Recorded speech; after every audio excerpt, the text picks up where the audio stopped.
चालू करो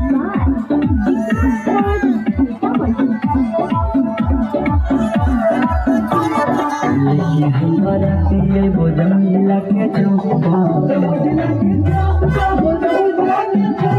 हमारा पिए लगे के चौका नदी पर तो छोड़ी तोरा राइफल के लोका नमारी लुटे बोझा सूरत के चौका नमारी लुटे बोझा नवादा के चौका नदी पर तो छोड़ी तोरा राइफल के लोका